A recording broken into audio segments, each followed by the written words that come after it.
for having us back. It's always fun being here. Absolutely. And welcome back, listeners. So, I'm not sure if everyone knows that EdUp Career Schools, the Scoop, has been rebranded to EdUp Edge, the scoop on career schools, leadership, and life hacks. Why did I rebrand it? I think this world is hurting in many different ways. And I think a lot of times we're always talking about business and business and business without dealing with the individual. So I wanted to open up the platform to give more people the opportunity to come on and talk about their stories, their struggles, but most importantly, some solutions, in efforts to help other people grow. You deal with the individual first, and then the business will flourish. So with that said, I have two amazing individuals today with me again. I have Eric Cade and Cade Scott. Okay, this was not planned. Okay, as far as the Cades. Yeah. I joke with Cade that I should have named my son Cades. That would have been interesting. That can be our partnership business name if it ever Yeah, happens. exactly. Imagine that. The only difference is at least Eric's last name is spelled with a K, Yeah. and That's yours true. is with a C. But I wanted you two to come on together. Both of you have actually appeared on EdUp Career Schools, the Scoop, separately. But what you're doing is very similar as far as, the efforts to manage lead flow and grow admissions teams, but you're very different. Okay, and we're going to talk through some of those similarities and differences today. But first off, let's start with some introductions. So, Eric, tell us who you are. You are the founder of TextChat, but where did this entire journey begin for you? It began for me in the call center business. I've been a career contact center person, have built a call center to 2,200 employees in five Wow. different locations. And about 10 years ago, started doing live chat on colleges' websites 24 by 7 with humans, not chatbots. Don't take offense, Kate, but Ding. I actually We'll get love into what it, I Kate is guess. doing, and we'll talk about that a little bit later. But yeah, we both solve the same problem. What we're both trying to minimize for enrollment teams is getting people back on the phone, or shortening that time from when an internet lead comes in and someone fills out a form until you're actually speaking with them. So what we do is, if someone comes to your website and wants to speak with someone immediately, we start building human connection right away. So when we either transfer that person to an admissions rep during business hours, or we go ahead and do what Cade's AI does, we'll book that appointment right for an admissions rep into their CRM, and we work with probably a dozen different CRMs at this point, where we're able to just book the appointment. So your admissions rep is now meeting with someone and not spending their time following up, making phone calls to talk to people. They're coming in to book calendar, which is, Cade has the exact same objective with what he does, and I love what he does. So we're on different ends of the spectrum, but we're both serving the same need. Got it. So, from you being in the call center, it was more like a transition into creating text chat. Yeah, so we had always been a service company using third-party software. Mm-hmm. And about 3 years ago, we were using one company that was servicing us for the last decade, and they decided to not support us any longer. So we had gone with a couple other solutions.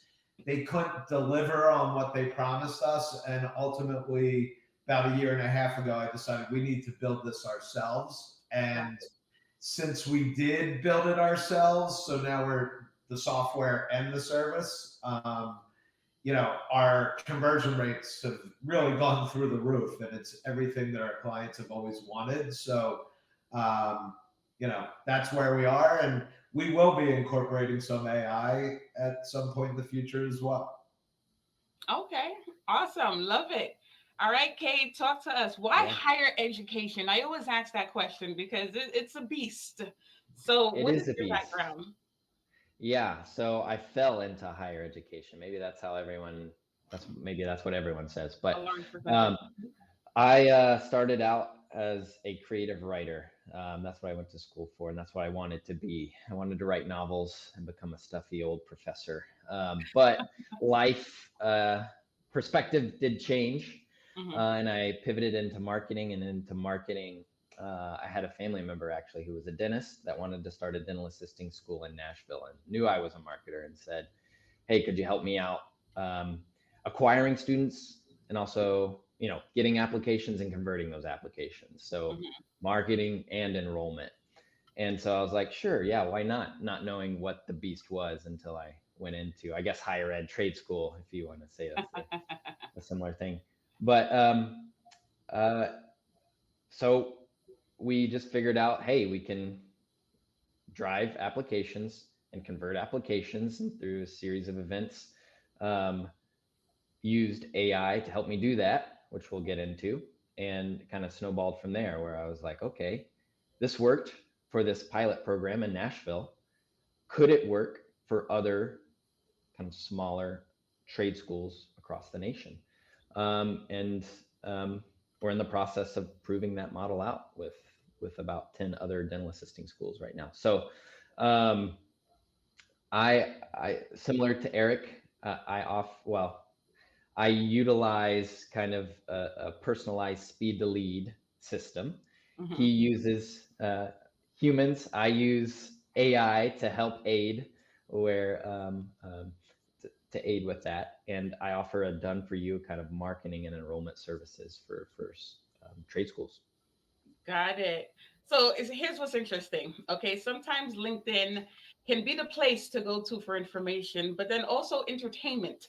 So a lot of times when I look at the posts from the two of you, I would read something from Eric, and I'm like, oh my gosh, this is a direct hit at Cade. Then I would go to your post, Cade, and I'm like, oh my gosh, Eric is really over there, probably like, really, Cade, that's what we're going to be doing. And it's so funny because everything is not always what it seems, but it's very entertaining to me. Okay, so let's get into some of those similarities and differences when it comes to what both of you actually do. Kate, we can start with you. Yeah, well, Eric in his introduction actually jogged something Uh huh. for me where he says we do the software and the service. Uh huh. And I feel like a lot of AI systems out there are just the software. Um, and and when you just plug in an AI software, there's a lot of room for just error because, like Eric's talking about, that's what I think TextChat is has a major kind of uh, they can differentiate themselves in that way where it's it has that human element baked in where they are the ones, yes, reaching out, texting, and has a software behind that, but they're also, making sure it's seamless across the funnel. So seamless across communications. Make sure it's transferring to the right person. Make sure that it's they're booking appointments when appointments can be booked and not at random times that then the AI is trying to book based on certain knowledge, and then the person comes in and says, I'm not available for that, or doesn't see that. So um, it's not just a software and it's not just a service, it's a software and the service together. And that's, I think, what makes my product unique as well, is it's not just an AI powered bot. It's not just the software.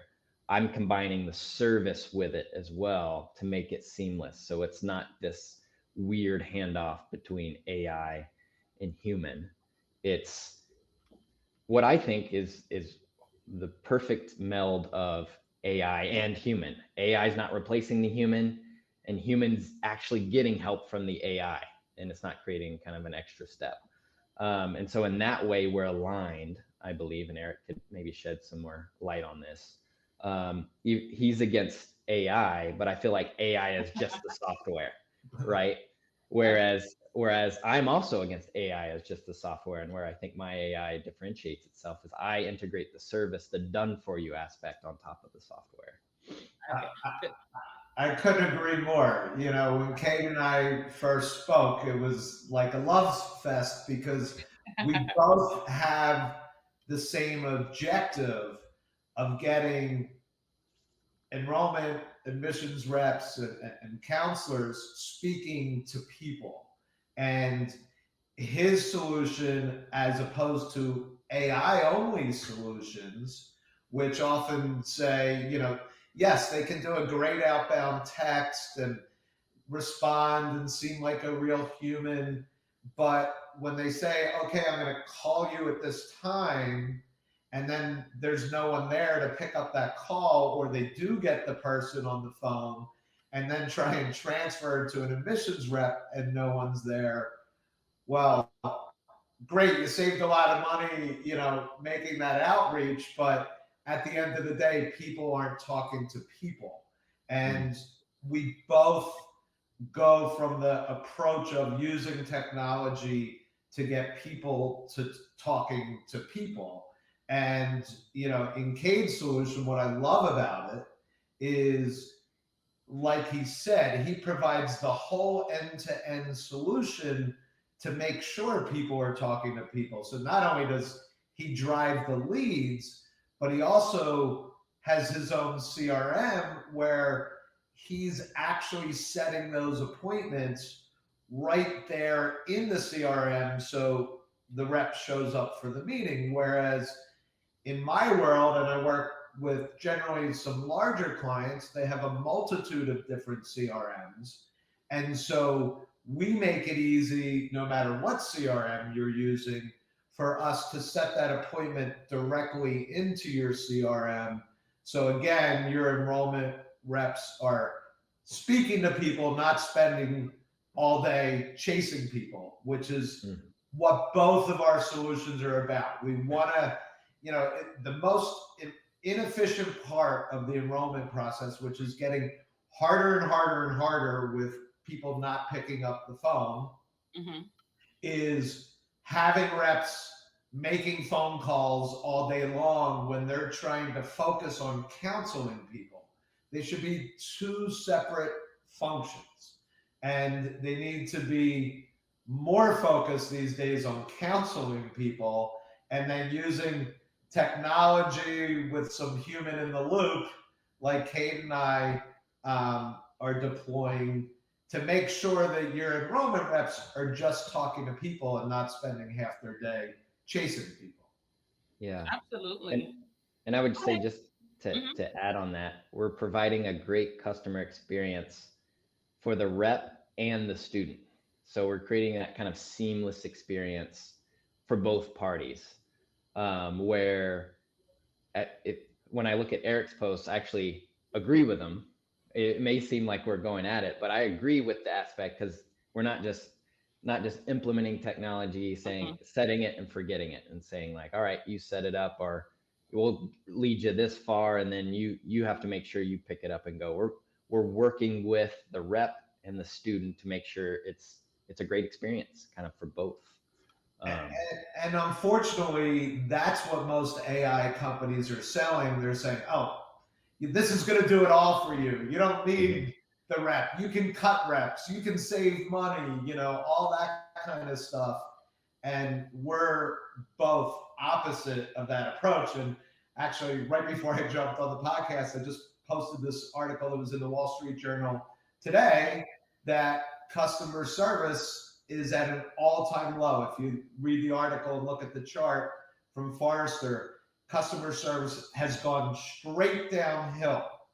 And the reason for that not me, that they say in their article, is AI chatbots for customer service. And that's because they're not connecting the human Yeah. with the AI. They're thinking the AI is just going to handle it all for them and I can cut costs. And that's a losing formula to win. And Absolutely. I Go would ahead. say we've all had that experience with AI, where you log on to a website or you're texting back Uh, and forth, and you can tell it's like it's just trained off some information and giving you an info dump, thinking that it solved your issue. And that's just, to me, bad AI. That's not something that, especially when you're talking about students who are making thousands of, like a big decision that costs thousands of dollars, you don't want to just get info dumped information about the school. You want that personalized experience. And so that's what TextChat can give you, and that's what Enroll Boost can give you, is that personalized experience. Yeah, I think it's all about perception too, because when people are judging based on their past experiences, that's what creates that wall, right? You're on a website and you've already read a bunch of different articles, you still can't find the answer, so you go to the bot. And then it just takes you back to the same article that you don't understand, which is why I'm here trying to talk to an actual person, right? But I Mm-hmm. love that you were able to break it down, Kate, because on LinkedIn, like your banner says AI powered advisor, right? Yeah. So somebody like me will go, oh my gosh, because you already know how I feel about AI representatives, right?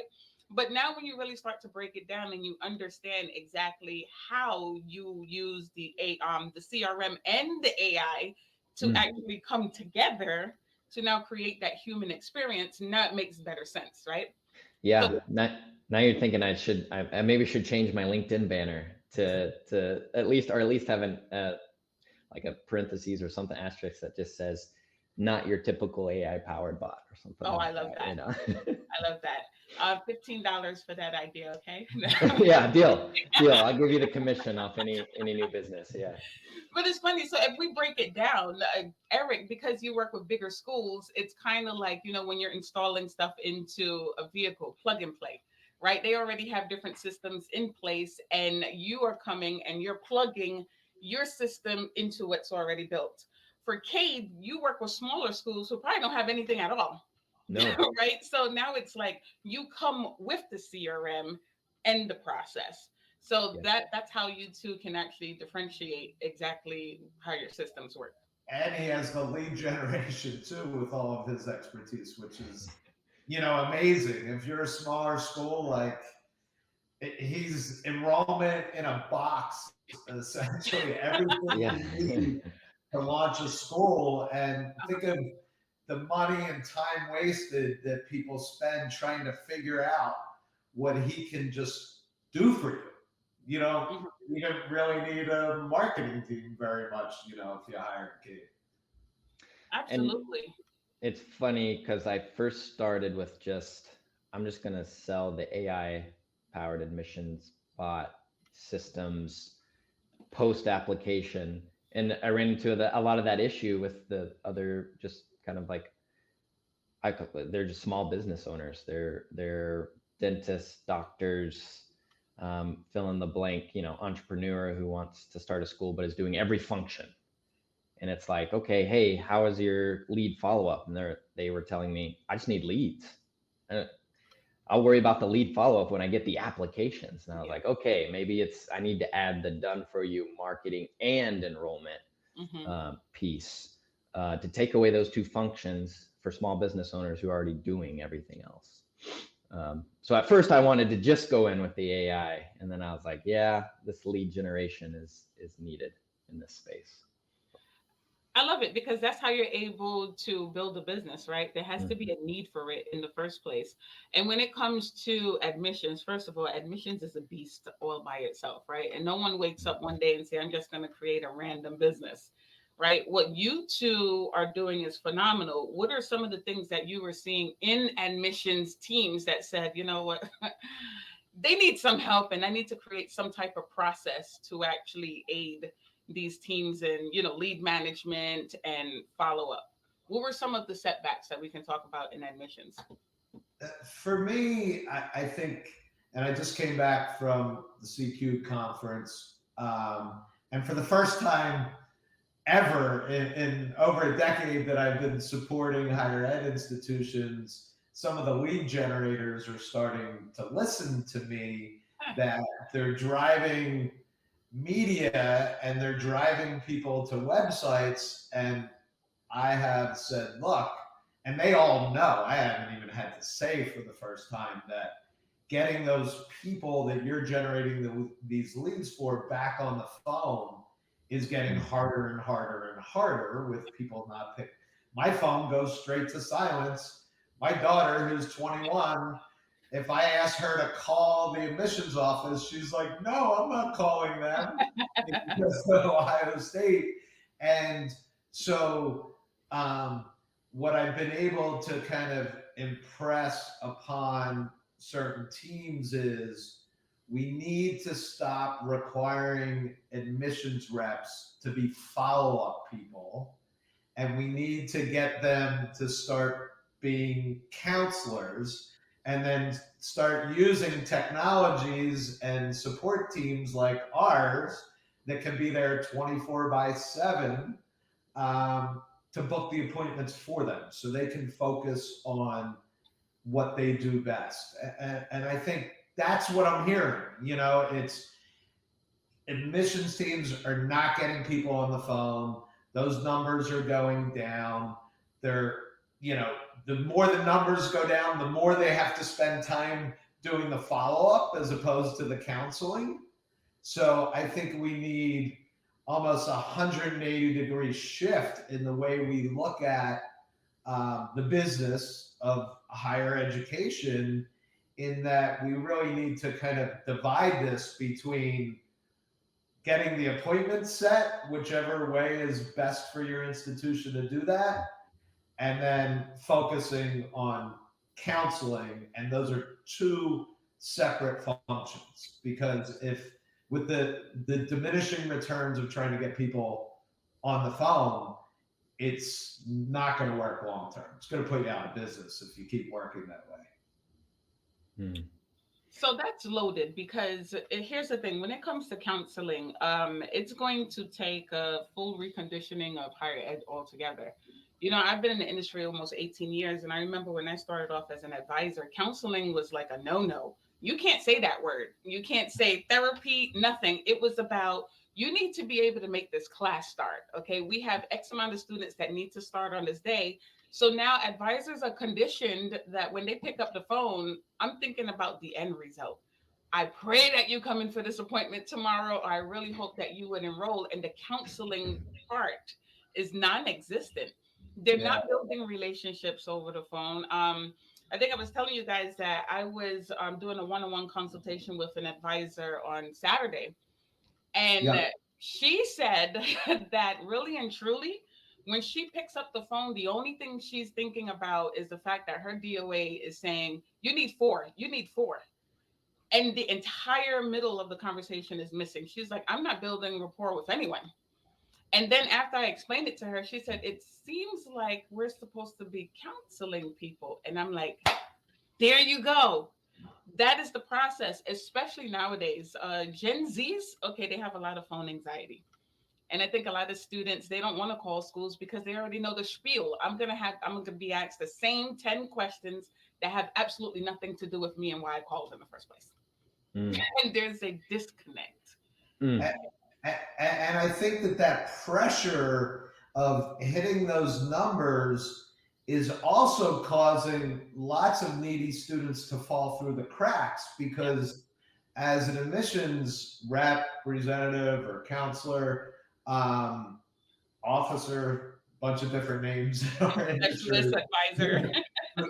but they're focused on hitting their numbers. So when they do connect with those 5 to 10 people that they think are going to start, they start spending all their time focusing on those people, and then there are all these other people that need help that are not being touched, which is why these need to be two separate functions. Absolutely. You want to say something, Kate? Yeah, I actually have a question because it's got me thinking. Uh-huh. Because I'm realizing the same thing. I kind of learned it the hard way with the Nashville program, the pilot program, where Hmm. if we could text them. Now there's the the personalized speed to lead aspect, but not simply calling, but text them. That was the most effective way to move them to the next step.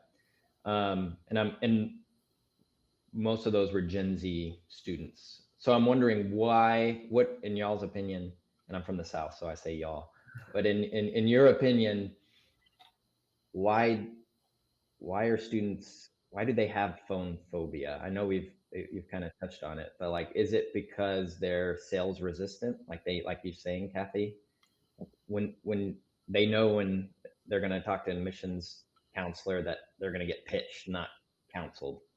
Um, I don't know. I'd be interested in y'all's opinion on Let me why tell you, it has students think. always been like that. When I was an advisor, I used to have students walk into the office, and the first thing they said was, just to let you know, I'm not here to enroll.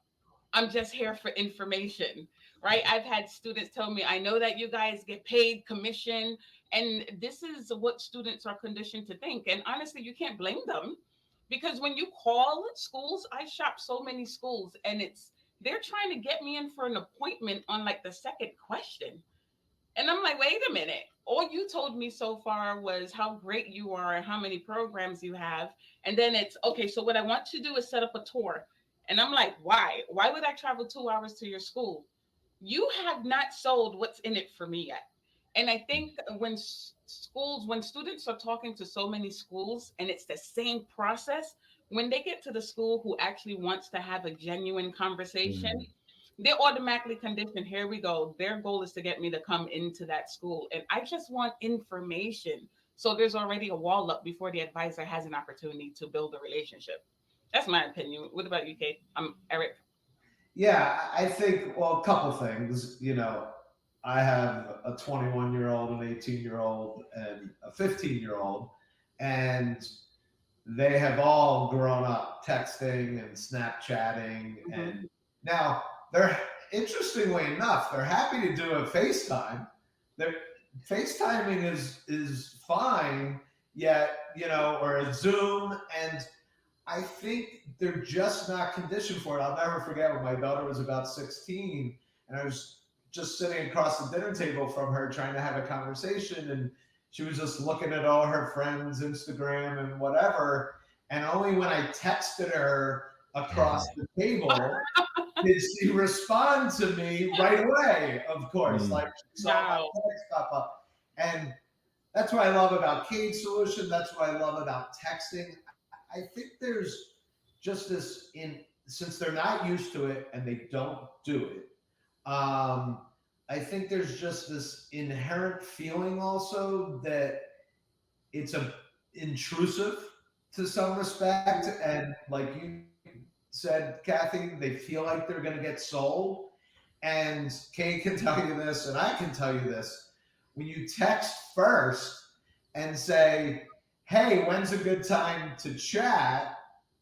They're much more apt to actually get on that phone call or that Zoom meeting or come in because you show them a little respect of their time as opposed to just trying to sell them right Mm-hmm. Mm. out of the gate. And I think, not to toot my own horn too much, but I think that's what working adults, Mm-hmm. talking about a different demographic that is Yeah. working and they can only research higher ed after 5, 6 o'clock when everyone in the admissions office is at home and closed.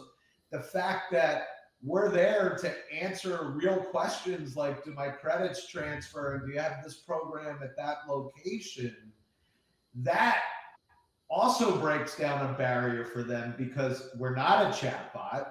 It's a Mm-hmm. real thing. I'll tell you, one of the questions we get asked most is, are you a real person or not?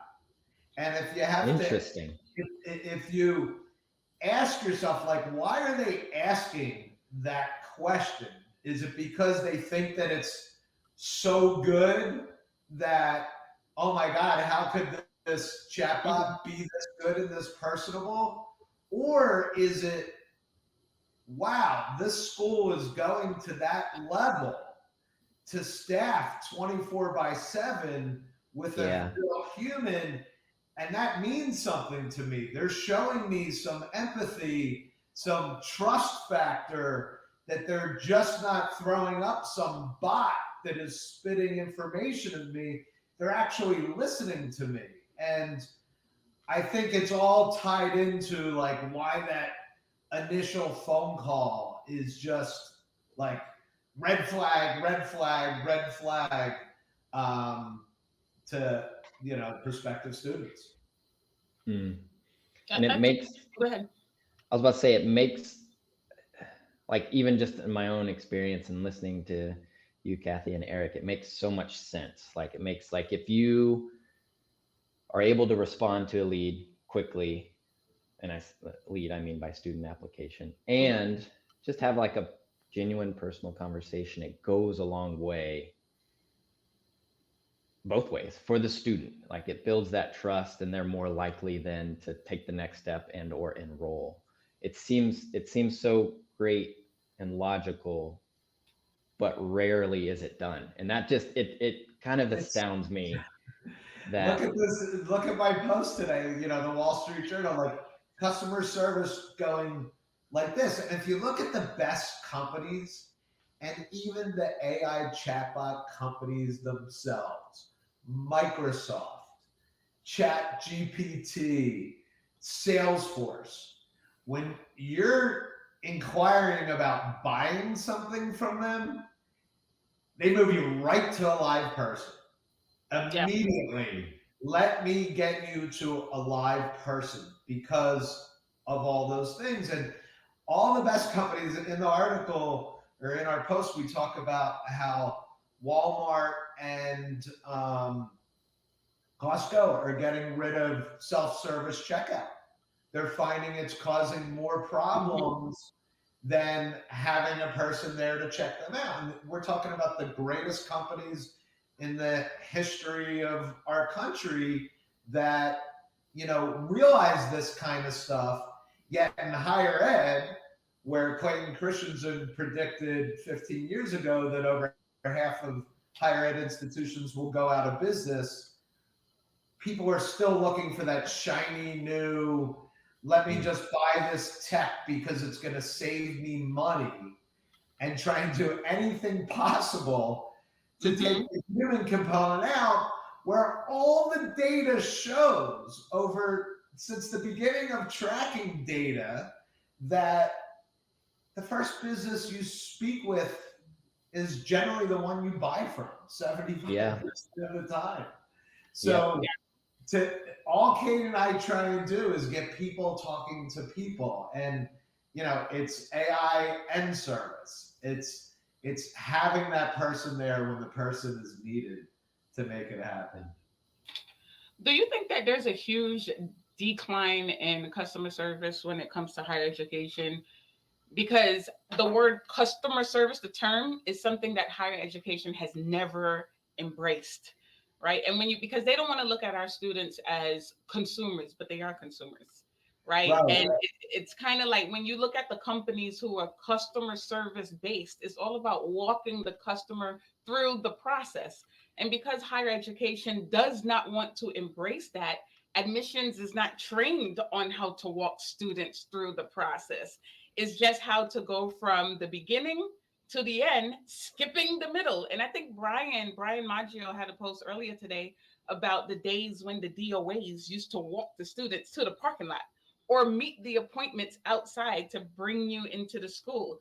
Like that starts from the very beginning of the process. And nowadays, if people don't feel like it's about them, they're going to abandon ship and go to someplace else where they feel like, okay, this company is about me, not just about my coins. I don't know what your guys' opinion is on that. Cade, do you want to take it? I could talk for an hour on it. So. no, I wholeheartedly agree with that. And it kind of goes back to just doing the, I don't know if it's sales 101 or if it's just people 101, but like going back to the basics and allowing these technologies to help you execute the basics. And to Eric's point, I think we get so wrapped up into this AI is going to solve all my issues. You know, like I implement this one thing and I'm going to have 100 students flooding into my doors, you know? And it's like we forget to just execute the basics, respond personally, be genuine, respond quickly, um, be about the other person, and you know, then the coins will follow. And I think, yeah, I don't know what I think, but that's what I think is Well, I wholeheartedly agree, and I think if you can just do the basics and execute the basics correctly, you're going to have a lot of success. But we get wrapped up in the shiny object and get pressure from close that Mhm. we lose sight of that. Yeah, And I can tell you, the ones that understand it are the ones that are winning. And Yeah. our clients that are willing to have a live person be there 24 by 7 because they realize working adults can talk Thursday at 10 o'clock at night, their enrollments are going through the roof. They really Yeah. are. At the time when two nonprofits are going out of business a month, it might even be a week at this Yeah. point. Yeah. And that's another misnomer, that nonprofits are not businesses. They actually have a fiscal responsibility to not lose money. So they might not like the word customer service, and the word lead has been a dirty word Oh my in God. higher ed for a long time, and this is the kind of thinking that's putting themselves right out of business. So whether they like it or not, it's something they need to start thinking about, or they're going to Mhm. go the way of the buggy whip, like so many institutions are.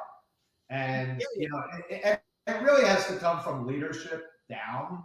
And there are great companies out there now, like Core Education, that are focusing on taking over some of these smaller nonprofits operations, and treating them like businesses. And guess what? The small nonprofits that start thinking like businesses, they start winning because they have an amazing thing to offer. But if they're going to not change, they're going to go the way that so many industries in America have done. The Yeah. only constant in business is change. I heard that somewhere once, and it's very true. Especially when it comes to higher education and admissions. Cade, you and I had spoken about one step at a time. And Yeah. I think that's something that needs to be implemented within admissions teams, because that pesky word pressure is something really real in admissions. And who gets the short end of the stick? The students, because the The advisors are students. focused on not losing their jobs if they don't perform, right? But if we can recondition teams to understand, look, get your students to know that we're only concentrating on the next step, okay? When I talk Yep. to you on the phone, we're not talking about enrollment. The next step is for you to come and see the school to see if you even think it's a good fit for you. And when Yep. students start thinking, oh, they're not even talking about enrollments or an application, we're just talking about coming to see the school to see if I like it, it takes the pressure off from both sides. Now you get to the school, and the next step is, let's discuss a program that would suit your personality. We shouldn't be talking about enrollment until we get to that part of the process. But for Yeah. the advisor, they're like, if I don't enroll, I don't work. And for the student, it's like, if you just want me to enroll, I'm not coming. Right. So now Yeah. we have no enrollments. It seems like common sense to people like Common us. sense is not common. Yeah. Especially in our industry. Yeah, And that's why we just have to keep yeah, driving home this message. And the ones that get it. The ones that don't will never. And unfortunately for them, they're not going to be around forever. So yeah, either they start thinking with a little common sense, or and start even opening up the idea of, especially in the nonprofit world, outsourcing to someone because they can be there 24 by 7 for working adults. When 10 years ago, when I used to take that concept to public and private nonprofits, they would be like, well, we have labor unions and we could never do that. And I would be like, well, let's use your people. I'll train them mm, how to do it, and they can just work some shifts in the evening, and we'll teach them how to do it. They can work from home with our technology. But no one even wanted to think about it. It's like 9 to 5, that's all we're open. It's up to the student to figure it out. And yeah. Hmm. good And Yeah. luck with that strategy. And if you look at the graduation rates in public and private nonprofits, hmm they're far below the career school world. Mm. Mm. To go back to something you said, Kathy, before I lose it, I think that closing the next step is super important, and it seems contradictory because it almost seems like you have to. My mentor loves to say this: slow down to go fast. Yeah. Like you have to like start to, okay, I'm just gonna focus on moving them to the next step, and it may seem as if I'm taking a few steps backward because we're not talking about what actually my job's judged on, which is enrollments. But it's way more effective to slow down to then, they'll move through the funnel faster. You'll have more conversions. You'll get to your goals if you slow down, Mhm. and just So move true. that to the next step.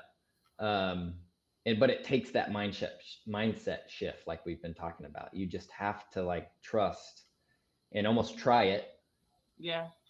and figure out, hey, this works. This is the system that works. And now let's, this is the system I'm going to use. Um, to tie it back in, which Eric and I both do. Like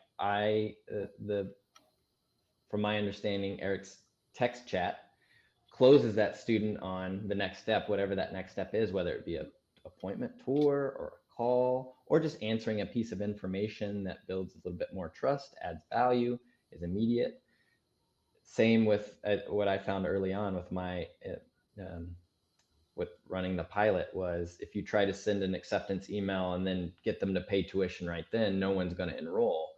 But if you take that first conversation to ask them a couple questions, answer any questions they have, and then say, hey, like you said, Kathy, this is the script that we've given kind of the AI bot that I use to get them to the next step Hmm. is just come in, see if it's a right fit for you, no strings attached kind of thing, get a feel for the instructor, get a feel for space, and then we can talk about what that next step is after your tour. Hmm. And that for Gen Z who likes to start the conversation at text and then is a little hesitant about coming in, like that's comforting. That feels good, and works for them. Anyway, so closing that next step I think is crucial, and what Eric and I's platform is designed to do is to bring students from one step to the next to the next, and all of a sudden your classes are full. That's a great point, Cade. And it's, you know, I didn't create this, but it's high tech with high touch. You Mm. Mm. know, it's not high tech for the Feeling it. sake of high tech, which is what everyone's chasing. And as an entrepreneur, um, you you always like, oh, we could do this and we could do that, and Yeah. and my mentor has said, stop chasing butterflies, and I think that's what a lot of higher ed does. Is like, we got to meet these numbers, we got to meet these numbers, so they start calling Hmm. without any real intention of what they're even calling for. And I had a conversation with a consultant, and he was late to the meeting because he was writing the scripts for these people to call with because they were just calling, without any initiative. They didn't have any scripts or anything. They're like just getting pressure, get on the phone and start calling. Where slow down, we have three different populations that we're calling here. Let's Yeah. think about how we want to move these populations to the next step with messaging that's going to resonate with them. And you do have to slow down to go fast. I mean, it's a hard lesson to learn, and it took me Yeah. decades to learn it. But I've noticed when I slow down, things start working. Absolutely. Look, I love this. And we could go on for hours because this is a loaded conversation. But let me ask you to this. If you were an advisor, what would a perfect world look like for you? Now, Kate, I know you kind of touched on, this type of process a couple months ago, right? Yes, if I was an advisor, a perfect world would look like 100 students enrolling. No, I think what's uncovered for me, just in this conversation is I would spend, in a perfect world, I would love to be spending my time one on one with students, consulting them, finding the best route for them. Probably the reason why I got into this profession in the first place is to help students kind of find their future, find their school. Um, and and if I could spend more time doing that and less time, like Eric and Kathy, you're talking about, calling, following up, worried on that first call if they're going to enroll, worried about hitting my numbers, then it would just make for a better life for me, like a better um, role in and of itself. So, um, yeah, Yeah, I really have the exact same answer. You know, if I were an admissions rep and that was my calling, I would want to come into a full calendar every yeah, day where I was either, meeting people at campus or doing Zoom calls or scheduled phone calls or whatever they may be. Um, and doing what the job is called, Yeah. as opposed to chasing, which is getting harder. Like that's not, and that's why there's so much turnover too, because Yeah. they're just getting told to chase, and their leadership is not smart enough to say we have to adapt to the Yeah. times and change the way that we do things. So that's it. I want to come in and counsel people. I don't want to be chasing people. That's actually true because I actually came from outdoor sales. So I was used to mm, walking cold into 100+ doors a day with no appointments, selling Yeah. office supplies. But now I come over to higher ed and I have to pick up the phone and I'm like, I have to make calls. And it's like no one likes cold calling, right? But now my GOA is giving me a list and I'm like, I have to start this now. And it's because what's going through an advisor's mind is I don't want to go through a call after call, rejection after rejection. How did you get my information? I'm not ready yet. And it's exhausting. It's emotionally and mentally exhausting.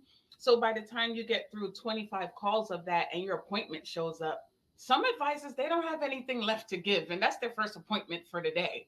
But because mm, they've gone Right. through so much on the phones already, it's like they actually have to take a break before they can meet with the student because of everything they've gone through on the phones.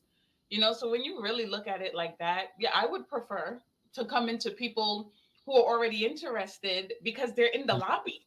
The fact that they Yeah. came over here, they've already yeah, taken the next step in their mind and they're now warm. And as yeah, you're not Yeah. making phone calls yeah, at the same time you would feel like you are, but they're really warm if they're sitting in the lobby. So I know you've already taken the next mental step. So all yeah, I need to do is get to know who you are and find the right fit. And in some right, cases, that may be we may not be the right fit for you at this point in time. And that's another thing we need to train advisors on, that your goal is not to close everybody because that's how you Right. get cancels. But this was a very, very meaty conversation. I think we should do a live on this because for I think those of so you who may too. not see, Yeah. or hear this episode, I think having a live event where people will be able to ask questions, right on the spot, I think that's going to be awesome for people too. I would love it. And I can tell you, and I'm sure Kate can tell you the same thing, when you do employ these human first, even though it's with AI technology, but respecting and setting an appointment for them to Yeah. take the next step, the enrollment numbers yep, prove out. The conversion to enrollment just proves out. If you put yourself in the shoes of the person that you're trying to enroll and think yeah, about them instead So of thinking important. about you, Hmm. it yeah, works. It just happens. Takes a yep, little faith, but it just happens. yep. Exactly. Before we go, any final thoughts from Erica or Cade for our listeners? No, I mean, I agree. That was a great conversation. We should make this a weekly podcast. you know, Yeah. Yeah, and we can title it AI, not for just the sake of AI. It's like, Yeah. Yeah. don't just buy the fancy new Yep. technology. Think about who's using that technology and the experience they're Yep. having. Someone in Experience. higher ed put a poll up on, I don't know if you two have seen it. I reposted it, and a lot of people have voted.